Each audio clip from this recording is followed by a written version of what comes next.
నమస్తే వంశీ టీవీ ప్రేక్షకులారా, ఈరోజు ఒక అదిరిపోయే ముచ్చటతో మీ ముందుకు వచ్చా.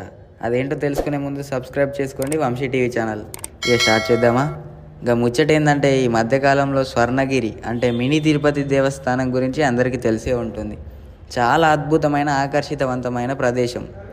ఈ మధ్యకాలంలో చాలా ట్రెండింగ్లో ఉన్న దేవస్థానాలలో టాప్ 1లో ఉంది గిది. అయితే మేము మా ఆఫీస్ వాళ్ళు అందరం కలిసి ఒక కారు తీసుకొని పోయినాం. అబ్బాబ్బాబ్బా ఏం ఫీల్ ఉంది మామ అనుకుంటా కార్లో డ్యాన్సులు వేస్తూ ఎంజాయ్ చేసినాం. అంతే. మాకు హైదరాబాద్ నుండి గుడికి 2 గంటలు పట్టింది. అయితే గుడికి సాయంత్రం వెళ్తే మస్తు ఉంటుంది. గట్లని మేము కూడా సాయంత్రమే పోయినాం. 2 కళ్ళు సరిపోలేదంటే నమ్మండి చూడడానికి. ఈ గుడి హైదరాబాద్ నుండి 70 కిలోమీటర్ల దూరంలోనే ఉంది. అది ఎక్కడ అంటే భువనగిరిలో ఉంది ఈ మినీ తిరుపతి దేవస్థానం. ఇక పోగానే కారు కాడ పార్క్ చేసినాం. అప్పటికే 8:30 అయింది. ఇక గుడేమో 9 గంటలకు మూసేస్తారా. ఇక పోయినాం జల్దీ.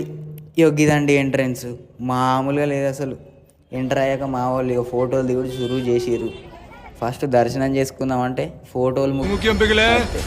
ఇక నేనేమనుకున్నా, బాబు అనుకున్నా. ఓకే, ఒక ఫోటో దిగినాం, అయిపోయింది. చలో ఇక మెల్లగా మీదికి పోదామని పోతున్నాం. పొంగ ఇంకా కొత్తగా కనిపించబట్టే. ఇక కొంచెం ముందుకు పోగానే స్వామివారి పాదాలు కనిపించినాయి. ఇక్కడ ₹2 పెట్టి కోరిక కోరుకుంటే నెరవేరుతుందట. ఇక మెట్లు ఎక్కుడు స్టార్ట్ చేసినాం.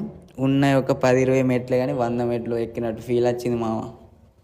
ఇక పొంగ మధ్యలో ఇవేంటివో కనిపించినాయి.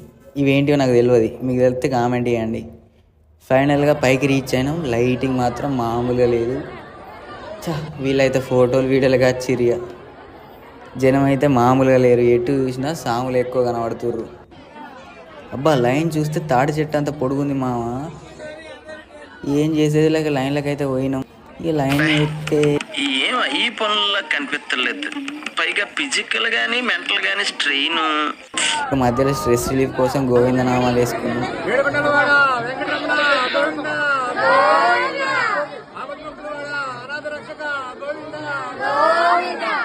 ఈ జనాల మధ్య మా పొట్టి తప్పిపోద్దేమో అన్న భయానికి పక్కనున్న స్టాండ్ ఎక్కింది.